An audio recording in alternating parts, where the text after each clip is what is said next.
doing this evening? Good. Thank you for coming. It's actually very interesting that we have a small group, but we are recording tonight's lecture because I received so many phone calls from people who said, thank you for covering this topic, that we're really interested in this topic, but we can't come because we have chemical sensitivities. I mean, I probably had 8 or 9, 10 in that range of people who were really interested, and one woman sent me some brochures that she wanted me to place up there, so those are from someone named Susie, and there were a shocking number of people who were really excited about this topic and saying that they couldn't come to hear about the topic because of their aversion to fragrance chemicals. So we have invited up a group of researchers and graduate students from the University of California at Davis. We have our monthly lecture each month, and the next lecture that's coming up is February 23rd on transportation sustainability. It is with Dan Sperling and Tom Turrentine with the UC Davis Institute of Transportation Studies, and they are going to be talking about a lecture on 2 billion cars driving towards sustainability. And there's actually a book on the topic, and it should be another excellent topic to present. And what else do I want to share? We have a Project WET workshop coming up on February 9th. It's going to be here, and February 16th will be in South Shore, and that's water education for teachers. So if anyone's interested in learning about presenting water topics to kids all the way pre-K through college, it's a really fun hands-on workshop. And then on March 22nd, we're having a climate change lecture with Dr. Howie Spiro, who's an internationally known climate scientist who's going to be talking about our changing oceans and how they're using ocean algae to learn about climate change. So I am going to stop my introductions and welcome up our group from UC Davis, and they can introduce themselves. They'll do a better job than I will. So please give them a round of applause and welcome them.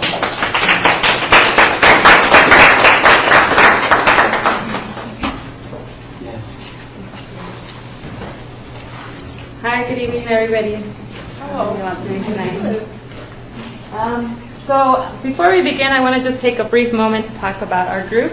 And I know there's a lot of acronyms like IGERT and REACH, and that's a little bit distinct. So IGERT essentially is a nationally known program funded by the National Science Foundation.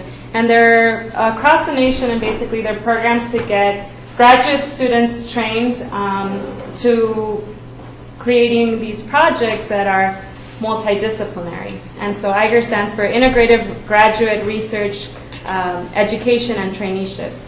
And the IGERT at UC Davis that we are a part of is called REACH, and that stands for Responding to Rapid Environmental Change. And just as the name implies, it essentially focuses on understanding the responses to rapid environmental change. And today you'll have a unique opportunity to get an example of what types of projects come out of this particular IGERT.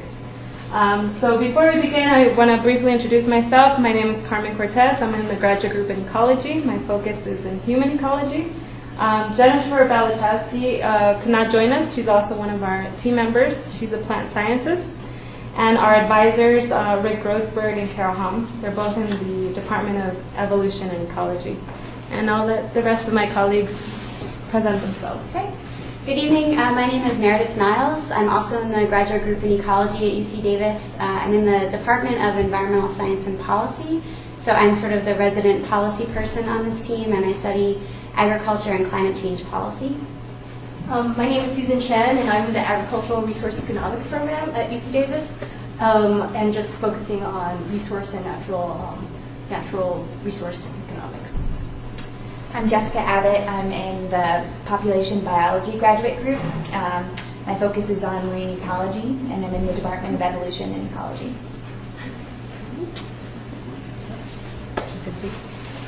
Okay, so before we jump into our research and what we did, I want to just walk you through what we're talking about today. And as you'll see, we focused on sort of the human component of fragrance chemicals and personal care products and how people make decisions about when to use them and how to use them. But we also wanted to frame this in a broader context as an emerging environmental issue. And so first I'm going to talk to you a little bit about a bit about what an emerging environmental issue is and how fragrance chemicals fit into that. And then we'll move into our own research and look more at this human behavior component, talk about the research that we did, which was a national survey, go into the results, and then we'll conclude bringing everything together and talking about some resources for you to use to be able to make informed decisions about using personal care products. So what is an emerging issue? Well, the United Nations describes an emerging issue as an issue, positive or negative, which is not yet generally recognized, but which may have significant impact on human and or ecosystem health in the 21st century. And so an interesting part of this is the not yet generally recognized. So if these are really important issues and they could potentially have these high impacts, how are they not known about in the public? Well, some of these are surprises. Some emerging issues like the ozone hole were things that people didn't predict that were going to happen. Other things are accidents, like oil spills, where no one really knows that it's going to happen, and even though you try to prevent it, it becomes an issue that needs to be dealt with. Yet many emerging issues are existing issues that we know something about, like climate change, desertification, or plastics in the oceans. Yet these are things that we may not know exactly what the consequences are yet, or have really good solutions for how to fix them. And so we know that there are these existing emerging issues, but so what's the kind of definition of an emerging issue? Well, here are 3 characteristics that we think are pretty common across emerging issues. The first is that there are changes in human activity that feed back to affect people and the environment. The second is that there's new evidence or theory that suggests that there are these dramatic environmental changes, but maybe there's not, maybe most people don't know about it yet, or there's not necessarily consensus about what's causing it or how to deal with it. And a third characteristic that's common across emerging issues is there's usually a lack of adequate policy instruments for addressing this worsening issue. And so there are some challenges that surround addressing emerging issues. Often they're controversial. There can be disagreement among scientists, policymakers, or both about what the actual impacts of these issues are going to be and how to effectively deal with them. There's also a lot of uncertainty. So it requires decision making without necessarily knowing what the future holds. And as such, it's kind of risky because you have to make sacrifices today to potentially prevent future harm. And so that's sort of an overview of what general emerging issues are. And now I'm going to walk you through why I think, or why we think, that fragrance chemicals and personal care products are a good example of an emerging issue. So going back to that first point, that there are changes in human activity that feed back to affect people in the environment. So the change here really is the increase in use of fragrances. So it used to be more that fragrances were for special occasions, or they're mostly in perfumes or colognes. But now they're in so many of our products. They're in our soaps and shampoos, our cleaning products, all sorts of things. And it's a huge industry. The flavor and fragrance industry sales from 2010 were about $22 billion. And this is nearly double the sales in 2000, which were about $13 billion. So you can see there's a dramatic increase in the use of these fragrance and flavor chemicals. And if you look at the market for fragrances in 2006, you can see that the majority of the market is for cosmetics, toiletries, soaps, detergents, and household cleaners. And really, only a fairly small fraction, only about 20%, goes into these fine fragrances or perfumes and colognes. And so so there's a clear increase in the use of fragrances. But you don't have to take my word for it. There's plenty of public media that pick up on this too.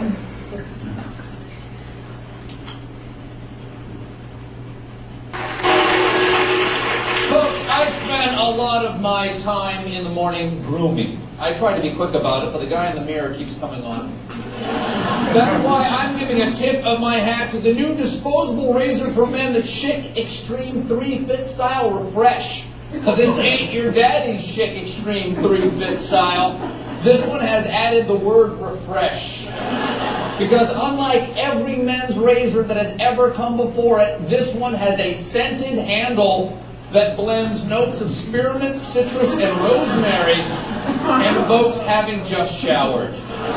Finally, you can smell something that smells like it just showered right after you've just showered. And I think it's about damn time. I cannot tell you how many mornings I stood in my bathroom smelling my soap, a shampoo, conditioner, body wash, body spray, facial lotion, shaving cream, aftershave, and hand lotion, and said, something's missing. And the people over at Schick agree with me, telling the New York Times the razor is probably the only thing left in the shower that's not scented. Bravo, gentlemen. Now I can throw away my previous solution, shaving with a box cutter duct taped to a Glade plug-in. Right up there.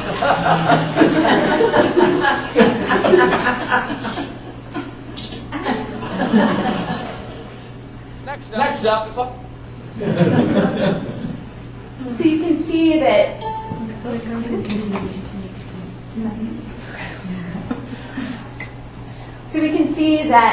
there is this change in human behavior. As more and more fragrances are being added to products. So we see this change in human activity. And so the next part of this is that this feeds back to affect people and the environment. And so we know that there are some demonstrated health impacts of fragrances and also evidence of potential negative impacts to the environment. So the fragrance industry uses nearly 3,000 ingredients in its products. Most of these are synthetic compounds, they're not natural compounds, and 900 have been identified as being toxic. And a single fragrance in any of these products is not just one ingredient. It can sometimes be hundreds of different chemicals. And studies have found that these chemicals are often emitted into the air and become vapors that we can breathe in. And some of these of which are toxic and or carcinogenic. And one study found that green, organic, or natural products contain about the same number of toxic and carcinogenic chemicals, fragrance chemicals, as do conventional products. So it's not necessarily true that organic or natural will be healthier in terms of the fragrance. And we also know that many people, as was discussed earlier, have allergies to fragrance. And this can cause things like headaches and dizziness and nausea and all these different side effects.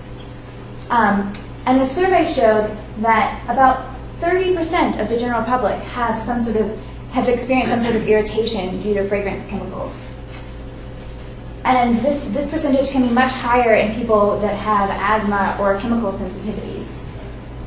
And one of the most common allergic reactions are skin irritation or rashes, with 20% of the general public experiencing this form of irritation. So we see that these products are affecting people and their health. We also have some evidence that they have potential harm to the environment. There's been studies of these two very common fragrance chemicals, limonene and musks, that are in all sorts of fragrances. And they're the ones where the most work has been done to study their toxicity. And they found that these can have harmful effects to many animals, including insects, fish, cats, rats. And limonene is also known to be used as an herbicide, so it kills and slows the growth of many plants. There's also been studies that found increased risk of breast cancer due to musk chemicals, and that musks can also cause liver damage in rats. Now, I will note that in many of these cases, they're using concentrations of chemicals that are much higher than the ones that typically found in the environment. But these chemicals also can attach to people and be ingested and sometimes rise to higher concentrations within plants or animals or people. And so there could be the potential to see higher concentrations in animals than necessarily in, say, water samples. So we could see potentially some of these toxic effects. And so moving on, the second characteristic of emerging issues is that there's new evidence that suggests some environmental change, but it may not be widely known or accepted. And so one of the new areas of research that's really exciting right now is thinking about what the fates or the persistence of these chemicals are in the environment. And so one of the things that people often think about with toxicity is if something is really persistent in the environment, if it lasts a really long time, then there's more exposure potential and more chance that animals or people will be exposed to it. However, the unique thing about fragrances, or an interesting thing about fragrance chemicals, is that because they're in so many products, they're being continually input into the environment. We use these products on a daily basis, and so even though some of them may not be very persistent in the environment, because they're constantly introduced, animals and people may still have a high exposure potential. And we do indeed see that these chemicals are really common and ubiquitous in the environment. They're found in waterways and rivers, lakes, and estuaries. They've been found in air and homes and public places, and even to be emitted from baby bathwater in some studies. I mean, as I said, we do know that they can accumulate in animals and people. They've been found in the tissues of many different types of animals, and also in the fat tissue in people and in breast milk. So we know that they're all over the place. They're in people, they're in the environment. But there's also new research that is showing that not only do we have to worry about these main primary chemicals that are put into these products, but what happens to them once they enter the environment, because they can break down into other chemicals or interact with chemicals already in the environment to have more potentially harmful effects. So if you have a parent compound or the original compound, once it enters the environment, it may break down, and these secondary compounds can actually, in some cases, be more toxic than the parent compound, and this is true in some musk chemicals. You might also have two different chemicals, each with their own toxicity level, that when interacting in the environment will have a synergistic effect that makes their toxicity even greater than either of the two. And so the third aspect of fragrance or of emerging issues that was mentioned earlier is this lack of adequate policy instruments to address a worsening issue. And there really is a lack of regulation ensuring the safety of fragrance products and making sure that there's information for people to make informed decisions. So in the U.S., the FDA monitors personal care products, and they require the labeling of all ingredients, except they can use the word fragrance to and not list all of the ingredients in that fragrance. So you can see on this label from the U.S. that it just says fragrance or parfum. And so you don't know how many different chemicals might be within that fragrance, and it's not required to have them listed on that label. And if we contrast this with the European Union, their fragrances are regulated under the Cosmetics Directive, and they ban the use of some musk chemicals. And they also have this new amendment that added 26 new ingredients known to be allergens that are restricted in use, and if they are used, they're required to be labeled. And so this is just showing a label from London, and you can see limonene, which is one of those chemicals I discussed earlier, clearly labeled on the product. And so fragrance chemicals sort of meet all the criteria for being an emerging issue. But we wanted, when we were looking at this issue, we thought, where can we contribute? How can we what can we contribute to our understanding of this issue? And we're not ecotoxicologists, and there's plenty of really talented people already working on that. But one of the things we thought was really interesting was the universality of this issue, that people every day use these products. And so it's individuals that are making decisions about which products to use, as well as some of the regulatory and policy aspects that are really driving the input of these fragrance chemicals into the environment. And so that's what we chose to focus on, was this human component. And we chose to look at three particular questions, which are: what factors predict consumer behavior when purchasing fragrance personal care products? How do people obtain and perceive information about these products? And what factors predict support for policy instruments relating to these products? And so you're going to hear in just a minute from Susan about the research that we actually did surveying people about these questions. But before we do that, Carmen's going to tell you a little bit about the survey that we gave to you before you came in here. So before you arrived and came into the room, we asked you how many products that you use today. And by the slide, we're not implying that not at all you smell each other, but some of you ended up giving us a whole list, maybe 14 or 10 products The shortest list was 2, which I don't know if I believe completely because it says just shampoo and conditioner. But this is just an indication of the different products that we use on our daily basis. And Susan will talk more about the methodology, and then we'll discuss a little bit more about what these products mean and consumer information about how to look at these products differently. So, as you guys, we had the range between 2 and 14, and maybe some of your morning procedures might look like this, or maybe even this. But when we did our so we did a survey in order to go and answer the research questions that we had posed in Jessica's section. And what we wanted to do was to ask people about their personal care product use and whether or not they were scented, natural and organic, or unscented. And in the beginning of the survey, we set out a list of products. And looking at this list, I don't know if anybody can think of like, oh yeah, I missed that, or oh yeah, I should have put that down. And maybe I don't use that every day, but I use that once in a while. It's because when we were making the survey, we recognized ourselves that we use these products so much that oftentimes we don't even think about it anymore. We conducted the survey, the survey had 3 parts. The first part was to ask people about their personal care product use and purchasing. And I'm going to go into detail in each of these 3 sections. The second section was about their perceptions of fragrance and fragrance personal care products. And the third section was about perceptions of the environment, health, science, and industry. We conducted the survey last year, May 2011, and we conducted the survey using SurveyMonkey, and our sample was selected. It was a national survey by SSI, the Survey Sampling International.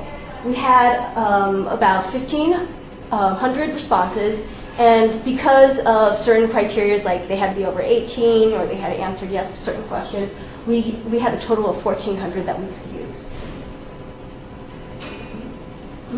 In our first section, we talked about personal care products and purchasing, and we wanted to find out what people use. They use scented, unscented, organic, and we kind of used the scented and organic products as a proxy for, we had a hypothesis that those people would be more environmentally friendly and therefore buy those products. So we asked questions such as, do your personal care products contain or an added scent or fragrance? And we gave them a couple of options, like all of them do, some of them do, most of them do, or I don't know. We also asked them, why do you use a fragrance personal care product instead of an unfragranced one? And these were options. We had like different branching questions depending on like the first question they had. And so like all that applies. So it's the only product conveniently available to me. I like the scent or fragrance. I want to smell good to other people. I want to smell good for myself, or I use this product for another reason. And in this section, we also asked them how often they use a scented, unscented, or organic product. And Meredith later on is going to talk about some of the results that we got from these surveys, so she's going to come back to these questions and give you the results that we got. The second section that we had was about perceptions of fragrance personal care products. So we asked them, like on a scale of 1 to 6, how risky they thought these products were to the environment or to people. We wanted to contrast sort of health and safety to themselves and the environment versus the environment. And we also asked them how certain they were, because our survey was also about information and where people were getting information, how readily available information were to them. And then this on question 25 was to what extent are fragrance personal care products safe or harmful, and we gave them a scale to choose from. We also asked them about their personal experience. So, sorry, I didn't notice that. But we asked them about personal care products. Does the government require manufacturers to list all of the chemicals? And as Jess pointed out, no, in the U.S. that's not required. So if anybody ever asks you this on a survey, you know the correct answer. And we also asked them where do they get information about, or do they seek information about fragrance personal care products? And also in another follow-up question, we asked them where they sought information. We also in this section, I think, asked about whether or not they had known anybody who had experienced problems with fragrance personal care products. And as Heather had mentioned very early on, a lot of people had called in saying they had fragrance sensitivities. The last section was about perception of environment, health, science, and industry. And in this section, we wanted to get an idea of how people felt about environmental problems. So we had a list of environmental problems: endangered species or biodiversity, deforestation, and air pollution.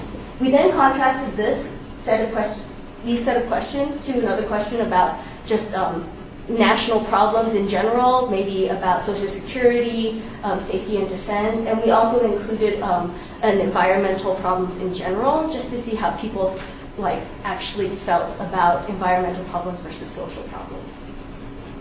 We also asked them about whether or not they thought, what they thought about government regulation. And so in this case, we asked them questions such as the government should limit the manufacture of fragrance personal care products that demonstrated negative environmental impacts, and asked them whether or not they agreed or disagreed.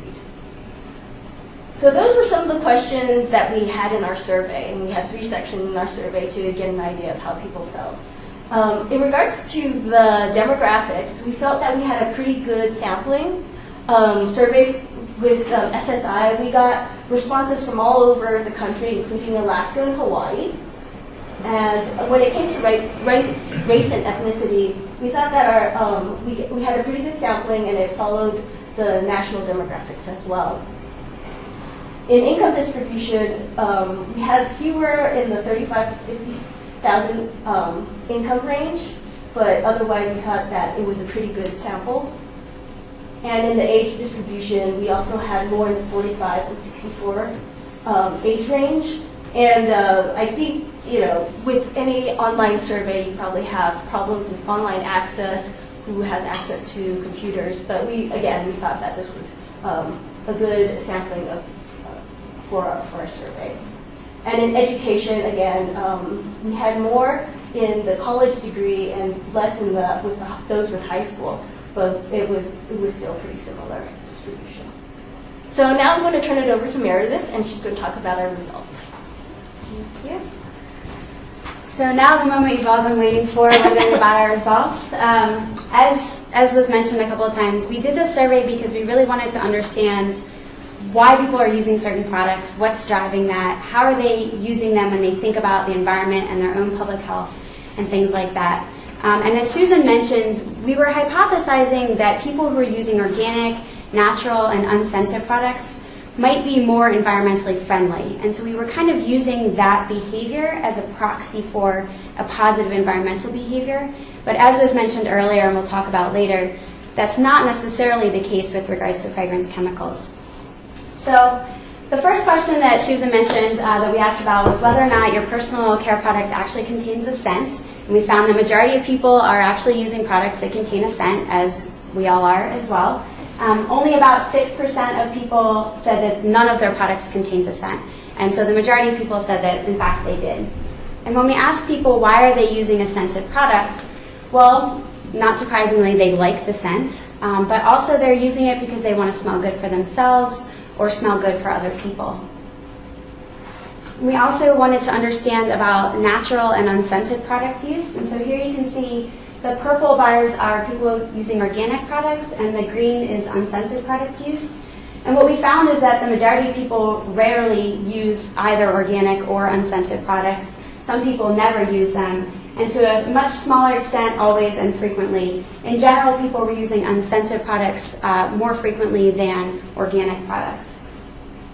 And when we asked people about why they're using organic or unscented products, one thing that people said was that they wanted to use a natural product, so they wanted to use something that didn't have chemicals, which is the second part. They wanted to avoid chemicals. So there was this perception that choosing organic, natural, or unscented would be a chemical-free option or have less chemicals.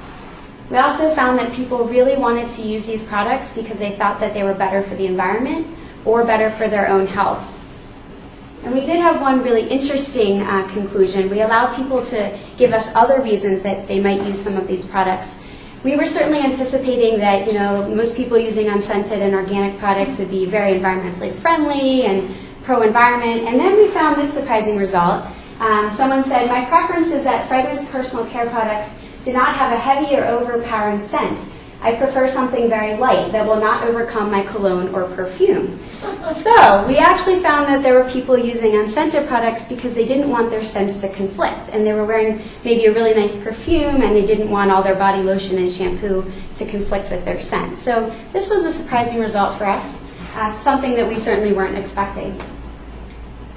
We were really interested to understand what were the most important considerations people chose or used when choosing their products. And you can see here the major concern for people is cost. Cost is almost 80% of people saying that's a major concern for them. And this was select all that apply, but still the majority of people say cost is a major issue. And this is followed by also the effectiveness of the product. But you can also see the third reason up there is the scent itself. And so a lot of people are choosing products because they like the scent and they like the way that it smells. And then farther down on the list, around 10% of people were telling us they were choosing a product for environmental reasons or for natural or organic products or for the lack of scent in the product. So overwhelmingly we see that if people are choosing a product for scent, it's the presence of the scent, not the absence of the scent. And we were wondering with regards to how these decisions influence what types of products that they used. So we found that if someone cared about the cost, they were less likely to use organic products. Some people mentioned that was because of they were frequently more expensive. We also found if you cared about the scent presence, not surprisingly, you were more likely to buy scented products and less likely to buy unscented or organic products. If you were looking for ingredients for health reasons, people were more likely to buy organic and to a lesser extent unscented, which is a little bit different than what we were expecting. We were anticipating that unscented products might be more a health issue and organic might be more of an environmental issue. But instead we found that organic was actually also a health issue. And finally, if you were buying ingredients for environmental reasons, they were more likely to buy organic.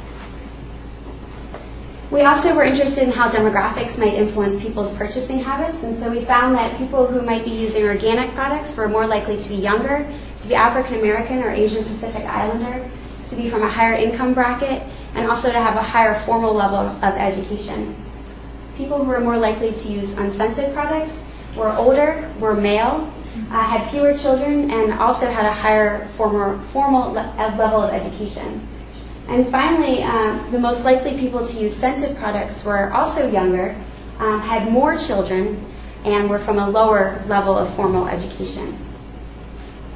So back to that interesting question about the environment, we really were curious about how our topic, which we think is an emerging issue, fit in with people's perceptions of other environmental issues. So here you can say we asked people to rank on a concern scale from 1, which is not concerned, down here at the bottom, all the way up to extremely concerned for 6. The most concerning issue for people is air pollution, followed by depletion of non-renewable resources and pesticides. And then you can see our survey topic all the way down at the bottom, which is fragrance, chemicals, and personal care products. So this a little bit proved our hypothesis in the sense that this could be an issue that people are not widely aware of in terms of an emerging issue.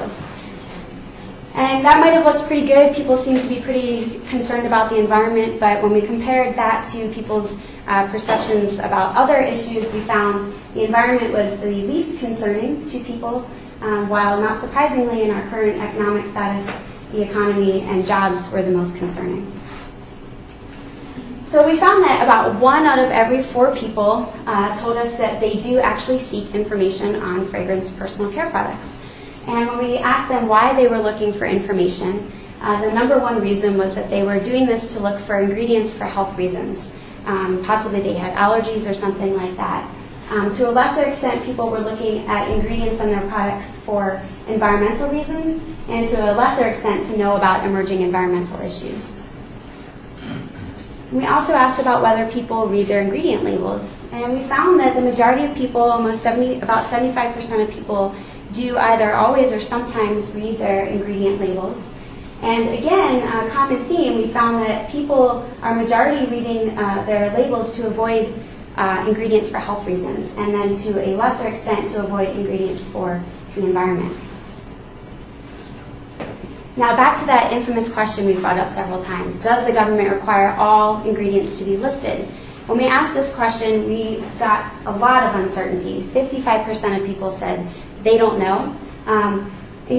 Interestingly, only about 22% of people said yes, which is completely wrong, and only 23% of people got the question right. So we found that about 3/4 of people either didn't know that the government doesn't require this labeling, or they incorrectly thought that the government was requiring it and maybe protecting them more than they actually are. One of the things that was really interesting as a result of that, though, was the support for government regulation that we found. We asked people whether they would support government regulation for labeling of personal care products and fragrance chemicals, or whether they would support the government limiting manufacture of products that have health and environmental impacts. And here you can see a scale that ranges from purple, which is strongly disagree, up to orange, which is don't know, and blues are strongly agree. And the majority here is blue. And so the majority of people actually support government regulation to limit the manufacture of these products for environmental and human health impacts that are demonstrated. And they also, the majority, support labeling of all ingredients similar to an EU type of policy.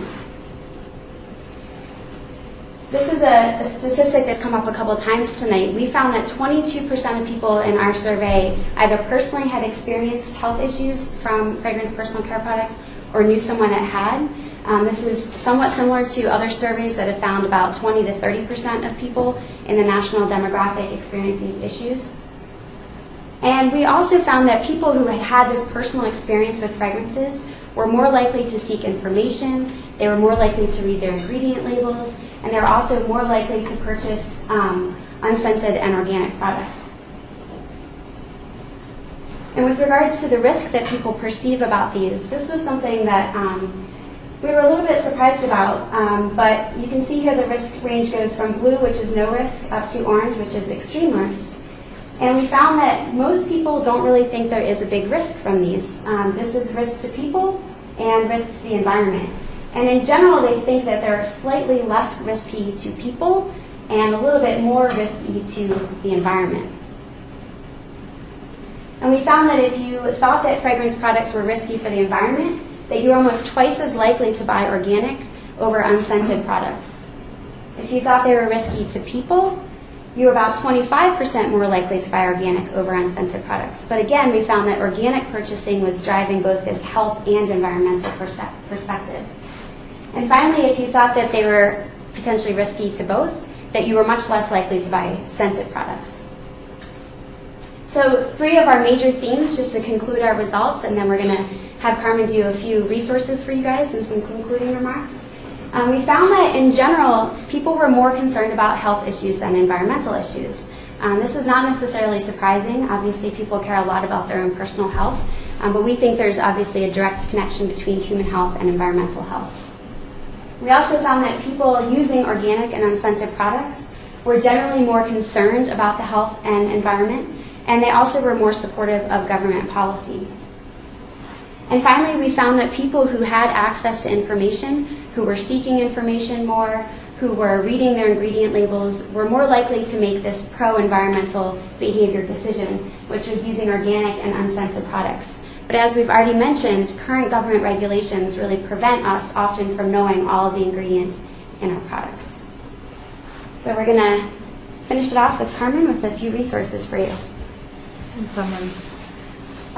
So this last year in August, the head of the California EPA, Matt Rodriguez, was asked what are going to be the top priorities for California to address in terms of the ecosystems or the natural environment. And one of the top things that he mentioned was what he referred to as, taking a look a little bit deeper into the green chemistry, or some of the pollutants that we as people use in our everyday lives.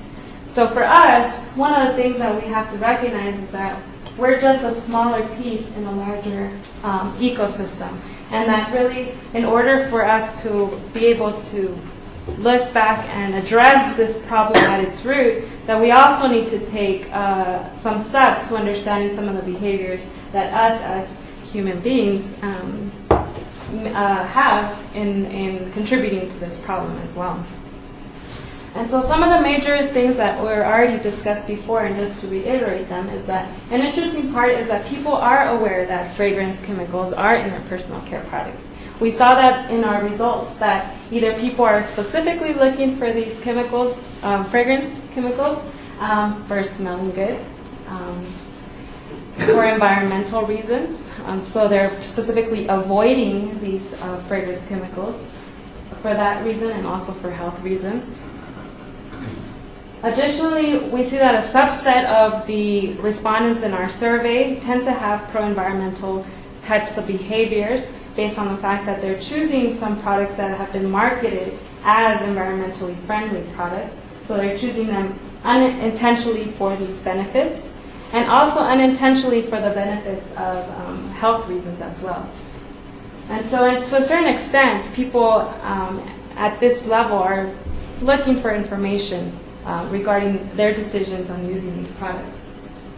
However, fragrance chemicals are not a major threat. People do not believe that this is a major threat either to themselves or to the environment. Yet a lot of folks are uncertain of whether or not there are regulatory measures in place to be able to deal with this particular topic. And so an interesting point as well is the demographics. Two key types of respondents in our demographics, and that is younger and people who have less formal education. And so one may hypothesize, well, why these particular groups of people? Well, social scientists have already known for a long time that fragrances are appealing to people's social and cultural desires. So this is some pictures, of famous ads showing body spray, kind of the equivalent as a pheromone to attract the opposite sex. So some of the recommendations that came out of our project is essentially there needs to be valid and accessible information that provides consumers with relevant information both to their health, the consequences of these products, and also to the environment. And then we think about information. Well, what types? Well, we have to consider that maybe just labeling fragrances isn't sufficient to really understand the cocktail of multiple ingredients that are added. Secondly, if we label these products such as limonene and additional ingredients, what does this actually mean to the consumer? Will we know what limonene actually does to the environment? And hopefully all of you know now after this presentation, but usually to any other individual, this might be something that they're unaware of. Additionally, what about organic and natural products? A lot of the respondents that were choosing these products for environmental friendly reasons, are they getting what they're paying for? We heard Jessica earlier discussing that some of these products contain chemicals that are just as bad as the commercial equivalent of them. Additionally, there needs to be some policy regulations in line, again, to address whether or not there's transparency in terms of labeling. But with that, keeping in mind maybe other economic tools that can incentivize the producers of these products to be more transparent. And with this in mind, bringing it back to this idea of fragrance chemicals being emerging environmental problems, will this be another surprise? Well, before in the ozone depletion debates, we didn't actually see the hole in the ozone layer until we actually had the technologies to be able to see it. And this picture here to the right is a yellow river in China, and it's one of the very more polluted rivers in that area. But we have polluted rivers here in the United States as well. But it's not until as human beings, when we actually see our rivers purple, that we become alarmed at the fact that there's a problem. And with things like fragrance chemical products and things that we can't necessarily see as humans, this might be something challenging for us to tackle now. And so, with that in mind, this is an emerging issue of concern. The public is not fully aware or does not recognize a significant threat, and there's already scientific information showing that there are impacts both to the environment and to our own health. That existing, and also that there aren't policy regulations in line to be able to deal with this. So if this does become a surprise, who will then be held accountable? And with that in mind, it's not all doom and gloom yet. I think at the individual level, each one of us can take on responsibility and inform ourselves. So with that, based on some of our survey, since you have 10 to 14 opportunities to make different choices on your everyday basis, There are some consumer websites available online. For example, this is a good guide that you can type in the name of your product, and you will be provided with 3 different categories: health, environment, and society. It's kind of small here. But this website was actually initiated by a faculty member at UC Berkeley, so all of the information that is accessible to consumers has been put up there by scientists or folks who are highly researching this information. So this is an example of a common Head & Shoulders shampoo, getting a rating of 6 for health or 6.1 for the environment and society. And then you get top alternatives for the products that you want to use. This is another more common organic product.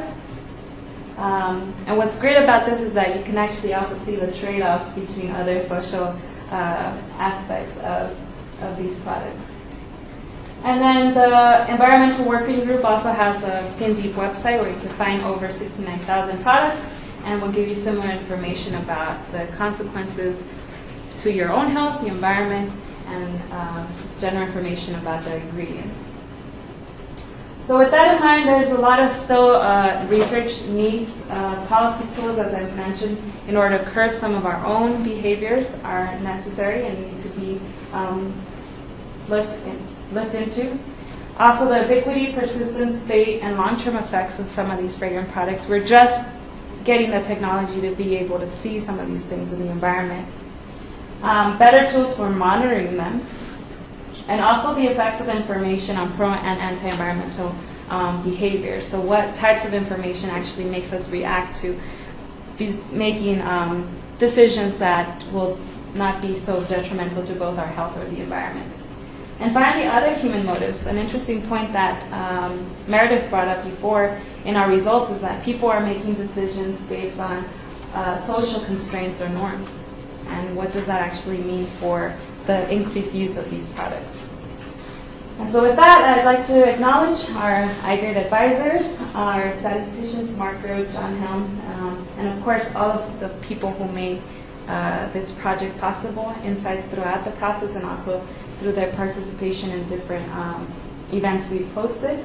And of course, the Tahoe Environmental Research Center, Megan Siegel, who we've been corresponding with, and Nicole for technical difficulties earlier, and of course the National Science Foundation for funding. Otherwise, we would not be here. Thank you, and we'll take questions. So if you guys have any questions, we'd be happy to answer them. And I'd also just like to say, I don't know if everybody saw, but we do have a handout that has all of those resources that we showed up here listed on them, so that you can take that home, and Their website. it has all the websites on. Yeah. You mentioned someone from the EPA who was going to be looking at this issue, and could you give me that name or the website? I mean, I would encourage, I assume most people in this room are interested in a fragrance-free environment, and I would encourage everyone to contact someone who could maybe make a difference. Yeah, his name is Matt Rodriguez. He's the new head of the EPA in California. So that's what he said specifically in a recorded interview, so you could actually look it up in NPR. However, I would also encourage you to think about contacting the California Air Resources Board. Yeah. They actually regulate the volatile organic compound VOC content of personal care products manufactured in California or distributed in California. And so they currently have regulations in this state to deal with some of the potential secondary compounds released from these products. And they have a great website. If you just Google personal care products, California Air Resources Board, they have tons of information and email addresses of the staff members that you can email.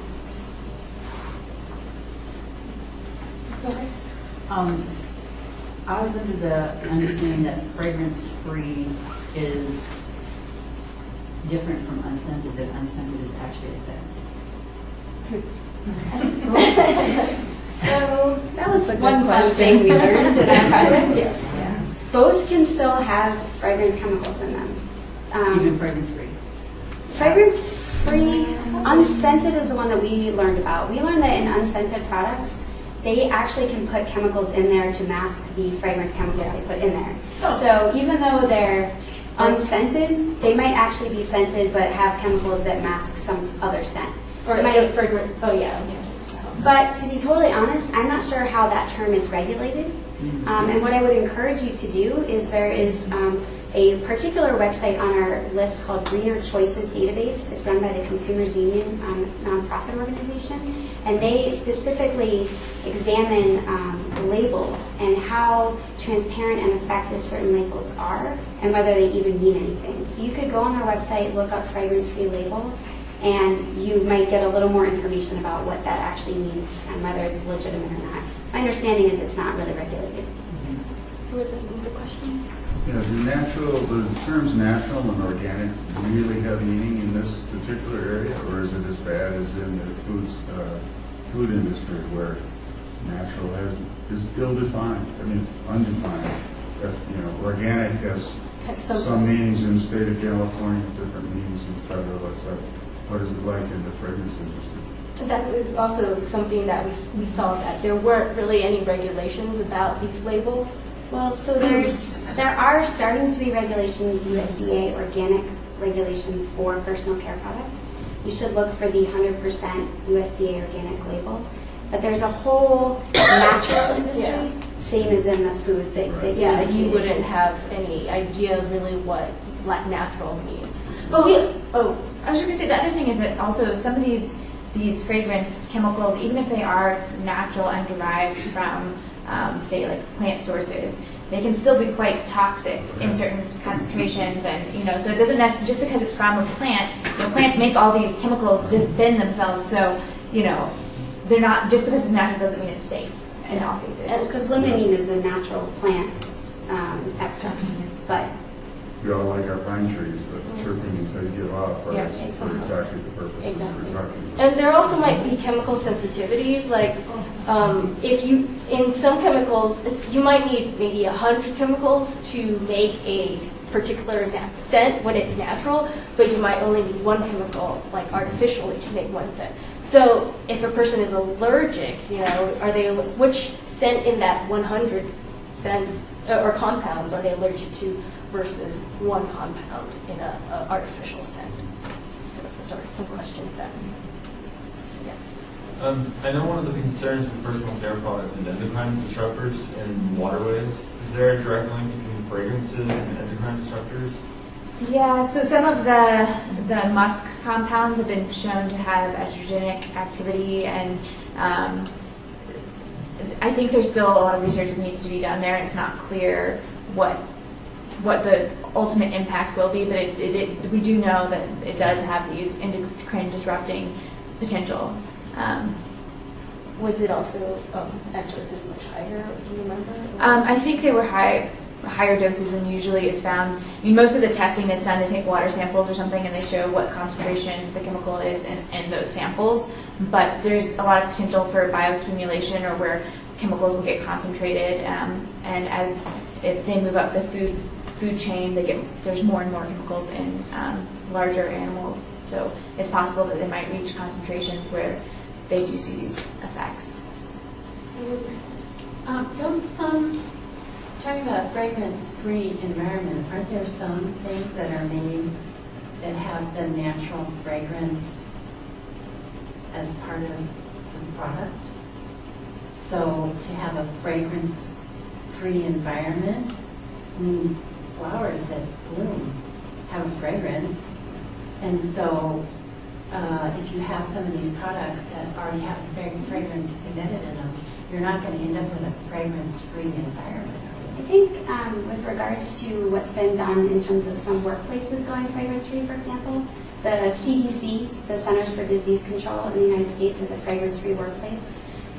They have basically limited it to synthetic and things that go on the human body. So obviously, if there's flowers around and cleaning products also maybe, I think they've tried to switch to other types of cleaning products, but I think the idea is that as an individual, as a person, that you would try to limit your personal use of fragrance products because of the potential allergies that other people around you might have. But certainly, you go outside and there's pine trees and there's flowers and things like that, so we'll never have a completely fragrance-free environment, but from my understanding of some of the initiatives that have moved forward in terms of fragrance-free workplaces, it's been limiting the personal use of those products. I've heard of places though that they'd haul out, somebody would bring in Easter lilies, and those are just so overpowered. They have to haul down. And a lot of these fragrances also have concentrations of even some of the natural chemicals that are higher than you might see in the environment or might be emitted from, say, a tree or a flower or something. It's more concentrated. So it's more about people knowing what is in the chemicals that are used and having that knowledge so that they know what to avoid. Because if you just have a label that says fragrance, you don't know what's in it, so you don't know if any of those chemicals are affecting you. But if you have something that's, coconut, and you're not allergic to coconut, it shouldn't affect you, but you have to be aware that it could affect somebody else.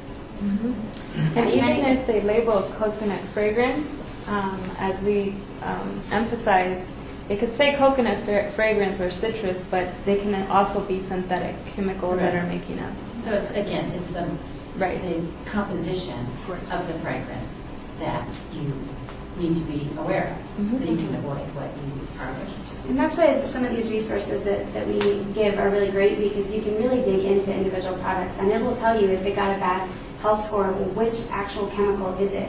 What part of it is giving it that bad score? So then you can look for that and try to avoid it. And it also, I think, like Carmen said, suggests alternative products, which was one of my favorite parts about it. I was like, oh, well, I didn't know that my Tom's deodorant was so terrible. What else can I use? So there's the information is empowering. Sure. I think.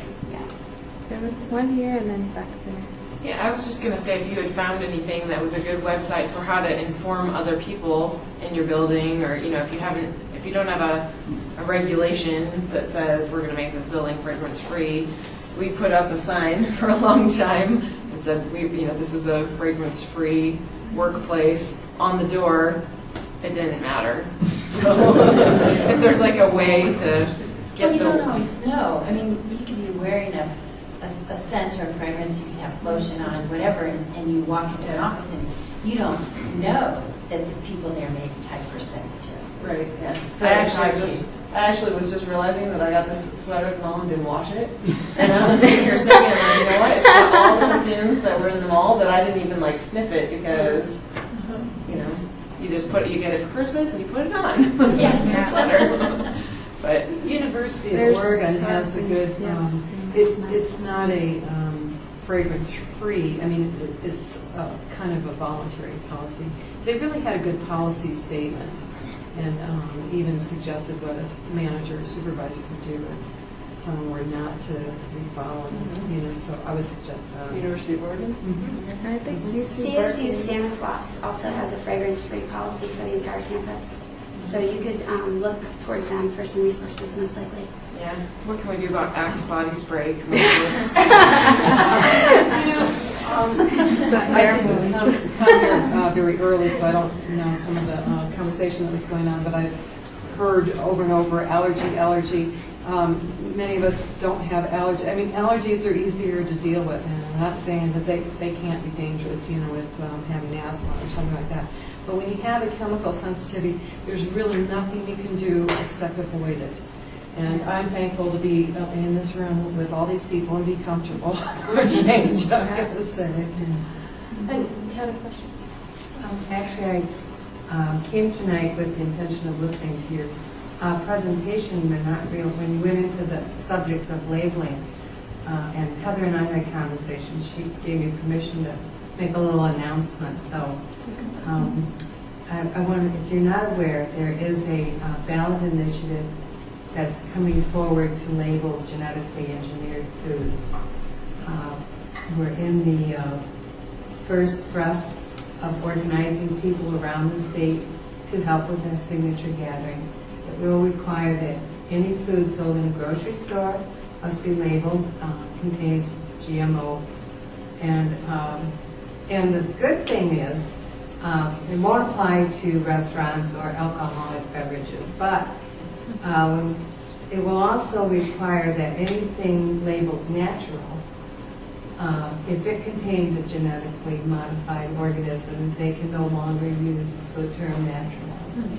So if anybody is interested in getting involved in that, and the surveys show the same statistics that you showed, about 80% of the population want full disclosure. So if anyone would be interested in getting involved, just come over and see me after the meeting. So if your group were in charge of, if you could change regulations, what would you do? You know, what would be the things that you personally talk about? Like, if we were in charge, we would do this. How much money do you have? Let's say you're... Are you like Department of Defense budget here? Well, I think one thing that, as a policy person, I'll foster this one first. I think one of the biggest issues is, well, there's a couple. I mean, obviously there's an ingredient disclosure, there's a disclosure thing, but I think Carmen did a really nice job of talking about, well, I don't know that if I want every single chemical in my product on my label, because will I ever even know what that means? So I think that ingredient disclosure only goes so far. I think what we really lack in the FDA, and I'll talk about household cleaners in a moment actually, but what we really lack is government testing and oversight of these products. They rely on the industry to test all their own products, and they rely on the industry to submit information about those products. It's actually very similar to genetic engineering. And so I certainly think there's lots of great companies out there, but I think that you get into a problem where you don't have third-party verification or independent research that's going on when the company themselves obviously stands to benefit quite heavily if they can just use these products. So I think one of the biggest issues would be actually allocating money to the FDA, who regulates personal care products, to do actual testing, to actually see what these chemicals do.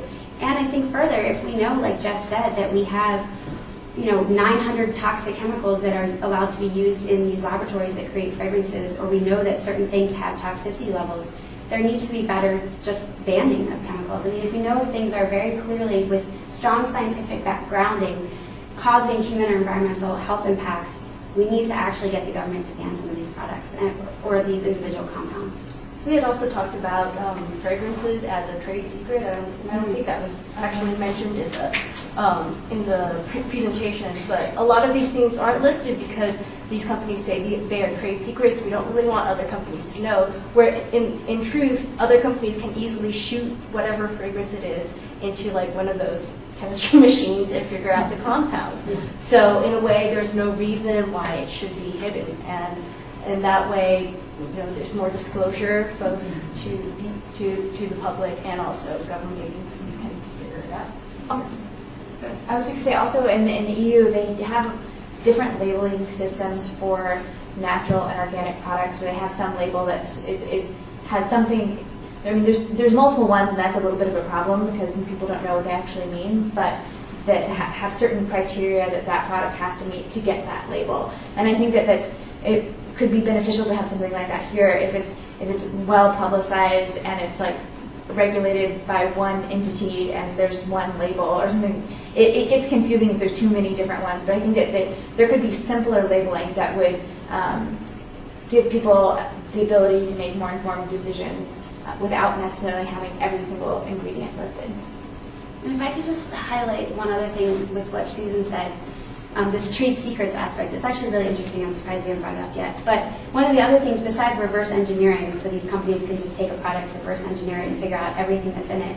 A researcher that we worked with told us that if they really cared about their trade secrets, they would get a patent, and they would just patent the actual scent. And none of them have done that, because when you apply for a patent, you actually have to disclose everything that's in your product. And so no one has patents on fragrances because then they actually have to disclose everything. And so it's this weird sort of murky area where, we can't label things, we have to have this fragrance term because of trade secrets, but in reality, everyone knows what's in everyone else's products anyway.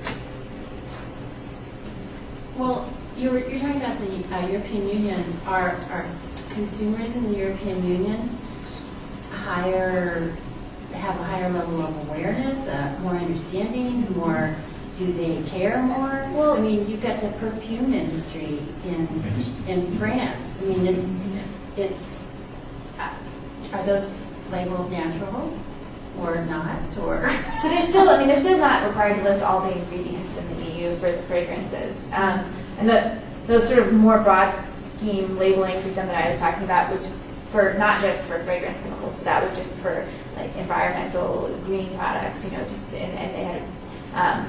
There's only 26 they have to list, which are the most common human health allergens.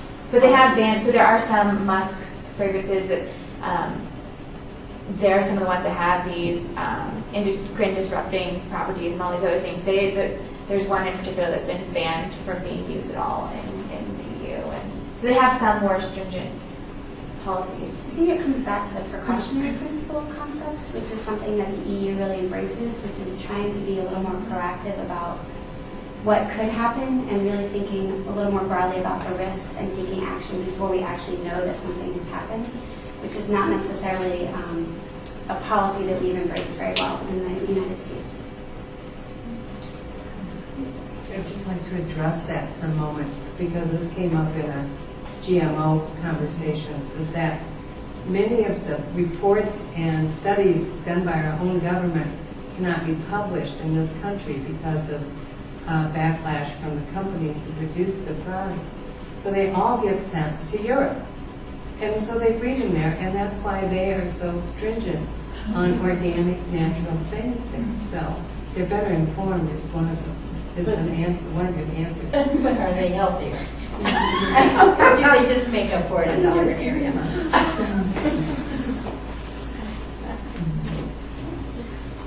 In terms of your comments about patents, I work in industry, we do patent some things, in some areas you do trade secret. But one of the big issues of patents is enforcement. And sometimes you purposely did not patent because you knew that the cost of enforcement was so great, especially with other countries doing things that we just chose not to. That's the reason why we did not. That's a really good point. I don't know anything about patents, so I'm glad you brought it up. I was thinking about your survey, and I'm wondering if it got at all with the comparison of people who buy organic and natural products to conventional products, at what people's perception of what fragrance means in an organic and natural product compared to a conventional product.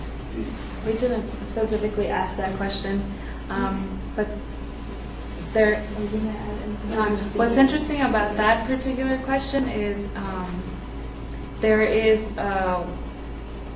kind of a global oversight in the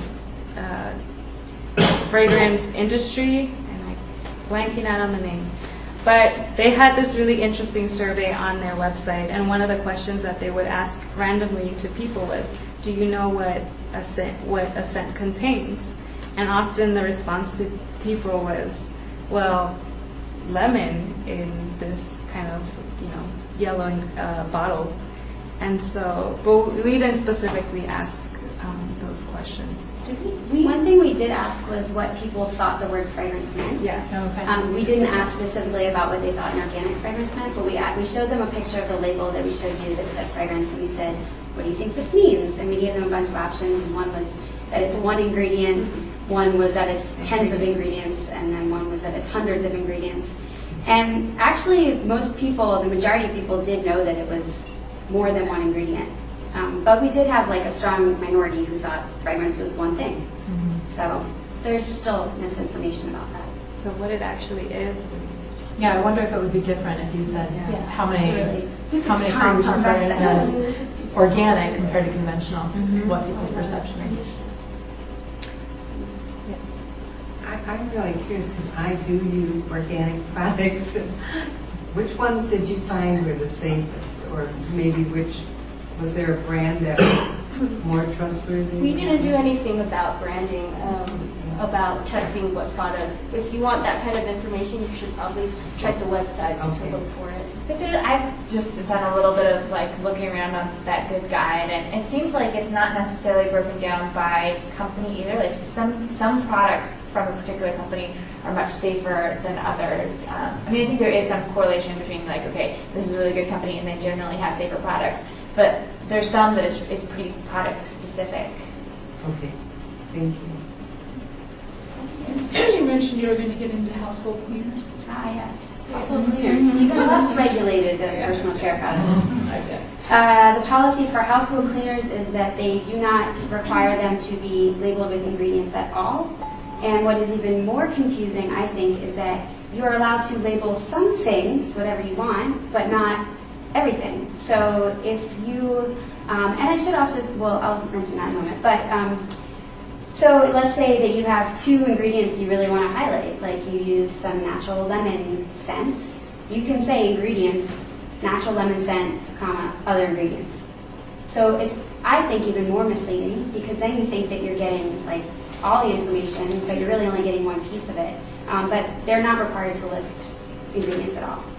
But we should also mention that we had a conference in the fall at UC Davis where we invited people from the government, from Environmental Working Group, which is a nonprofit organization, and from the industry to come and participate with us and have a really good dialogue and to discuss these issues. And no one from the industry came. We asked them to come. We worked with them for up to a month to get them to come. And this was the trade association for the fragrance industry. But we did have a positive interaction with the Clorox company, and they were planning on sending someone, but they were not able to make that date. But we did have a good relationship with an individual company, but the trade group for the fragrance industry refused to come. And actually, Clorox, just to go off of that, has been one of the few companies to take the step forward to trying to make their ingredients more transparent to the public. But they still don't list fragrance. Right. Items that what are in that, the compounds in it. Yes. And the Sierra Club endorsement of their green products was very controversial. Well, let's give them a round of applause for this. And thanks everyone for coming, and please join us at our next lecture on February 23rd about transportation sustainability and the 2 billion cars driving towards sustainability. And you're welcome to come up and talk to the presenters. So your outreach sheets.